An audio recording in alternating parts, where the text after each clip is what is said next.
shine. Welcome to story time. Rise and shine. Welcome to story time. Rise and shine. Welcome to story time. We're so glad you're here. Rise and shine. Welcome to story time. Rise and shine. Welcome to story time. Rise and shine. Welcome to story time. We're so glad you're here.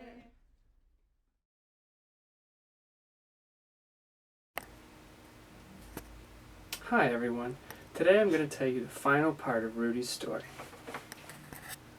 As they flew back towards the clearing and into warmer weather, Rudy asked Tilly why those dastardly cats wanted to kidnap her. "Well, I took something from them, but it wasn't theirs to begin with." "Well, what did you take?" "The key to the clearing's pantry." Both Owl and Rudy looked quite confused, so Tilly explained. "The clearing has a lot of animals to feed, especially as they were coming up on Christmas. The cats were planning to steal all the food and bring it to their boss, the Duke of Cats. They had managed to steal the key to the pantry and were planning on how to get in when Tilly overheard them. I couldn't just let them ruin Christmas like that for the clearing, so I stole the key back and hid it nearby. But before I could get somebody from the clearing to help, they found me. I wouldn't tell them where I hid the key, so they decided to take me to their boss, the Duke of Cats." "How terrible!" trembled Rudy. "Such a good thing that we got it back, huh?" Sometime later, they landed back in the clearing, and Rudy and Tilly jumped off Owl, grateful to be back on the ground. "Thank you so much, Rudy. I was a goner without you." "Oh, it was no trouble. Anything for family." But he was quite happy with the praise. Owl leaned over. "Oh no, Rudy. It was quite a heroic thing that you did." "Hey, Rudy," Tilly squeaked. "Why don't you come back to the clearing for Christmas? It's only a few weeks away, and I'm sure the clearing will want to thank you for saving their food." Rudy thought about this, and after some deliberation decided that it was a good idea, and couldn't be anywhere nearly as dangerous as the journey that he'd just made. So he agreed, said his farewells, and then managed to catch the ferry home. When he finally got home, he was so grateful that he sat down on his bed and immediately fell asleep. Some time went by then, and Rudy got up in the morning for a great surprise. The snow he had only just seen in the mountains for the first time a few weeks ago had blanketed his little vale in the forest. Rudy was astonished. He had never seen the snow down in the forest before. But what was worse, it was so thick he didn't think he could possibly make it to the clearing for Christmas. Rudy sat on a stool and brooded. He was really looking forward to spending the holidays with his cousin Tilly and their new friend Owl. He sat there on his stoop, quite sad, until he heard a knock at the door. When he opened it, he was in for an even greater shock. Tilly and Owl stood there on the doorstep with a parcel of sweet Christmas candy.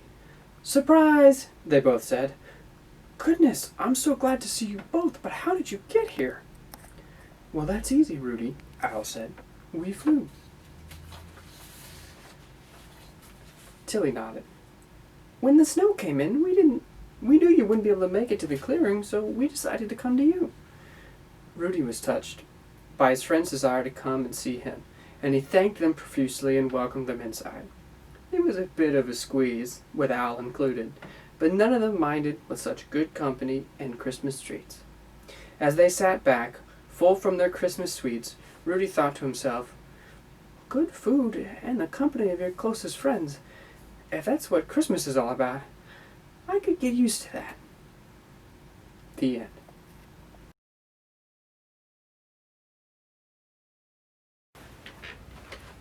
Hi, boys and girls. As you know, in a few days, it's going to be Christmas. Yes, you're right.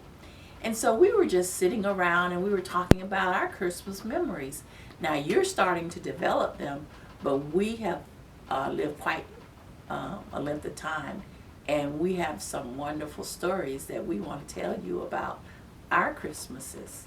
Savannah, why don't you start first? Sure. Thank you, Miss Rose. So I'm going to tell you guys about the time that I met Santa Claus in person. Okay.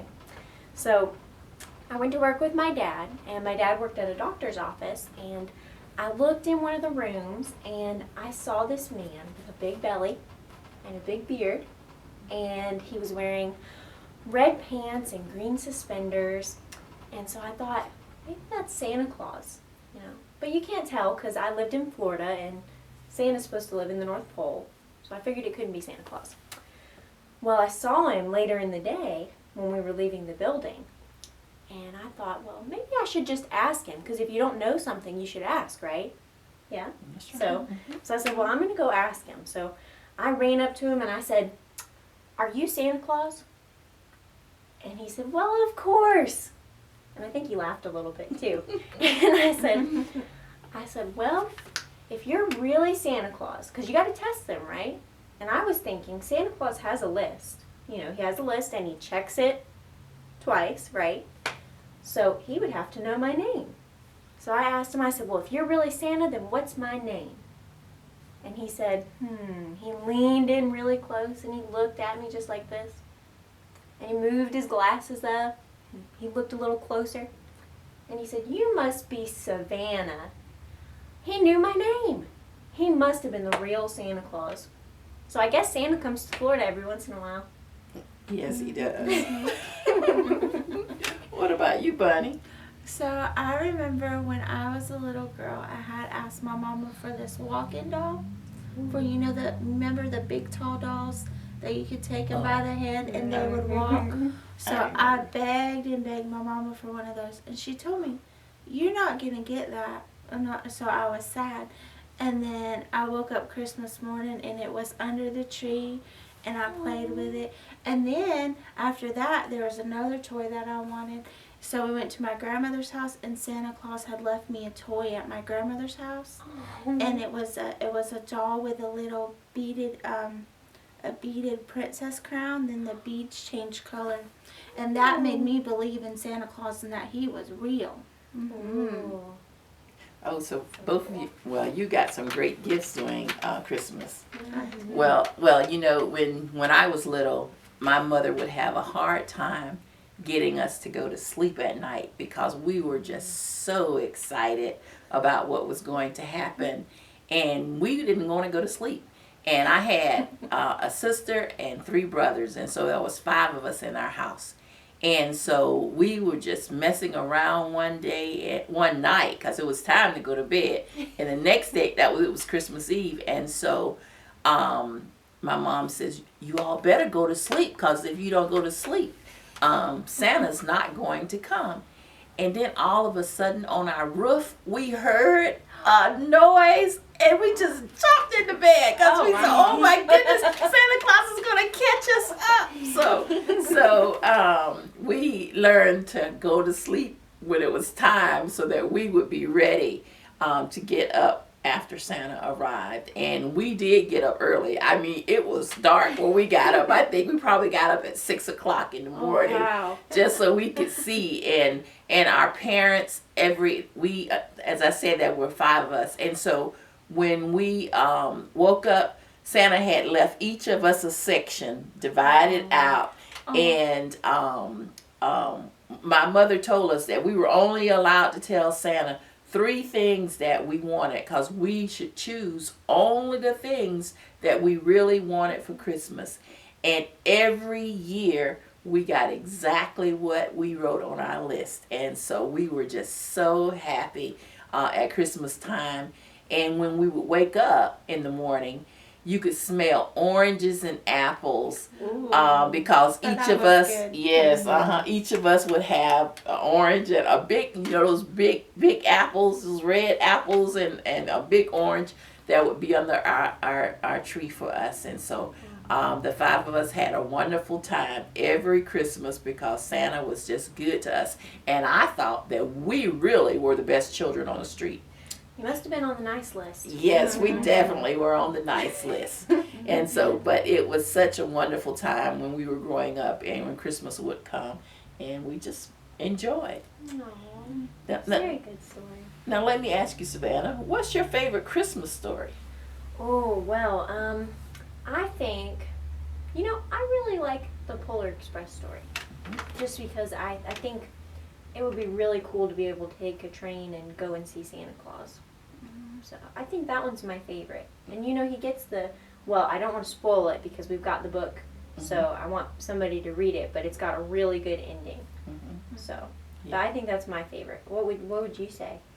What's your favorite? Well, my favorite is The Night Before Christmas. I just love the cadence of that story. That's my favorite too. And so, That's a good kids, you tradition. need to, if you haven't read it, it starts off, "'Twas the night before Christmas." And so that's so suspenseful.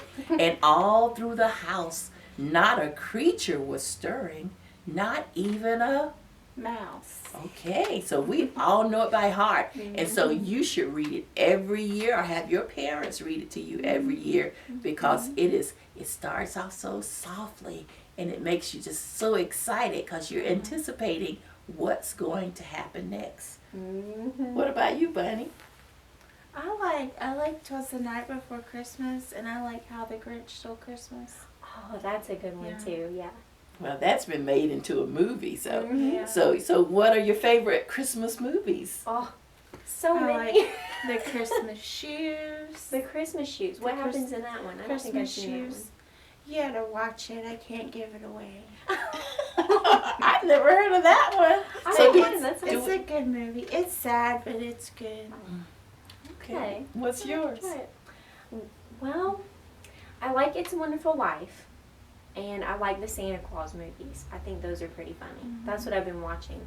So, what about you? Well, speaking of A Wonderful Life, I have 3 kids, and one of my children, a girl, she just loved It's a Wonderful Life. And so one day we were just riding down the street, and she said, "Oh, Mama, it's a wonderful life."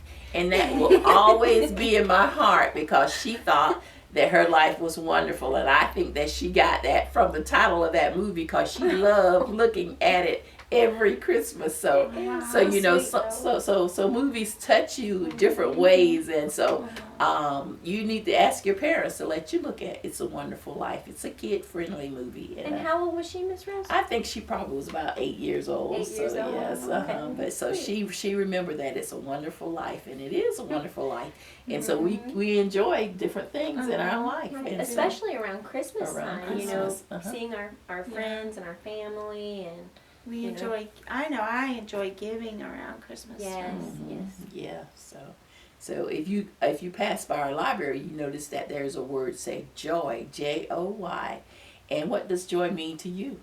It means being happy all the time, having real joy. That means even when you're sad, you're still a little bit happy inside. Yeah. Yes. So we wish you a joyous Christmas and be happy. Come to the library, check out Christmas books, check out Christmas movies, and just enjoy because movies make you feel good, books make you feel good, and make you feel joyous. So we wish you a joyous and Merry Christmas and happy holidays. Thank you for joining us today. Bye. Bye.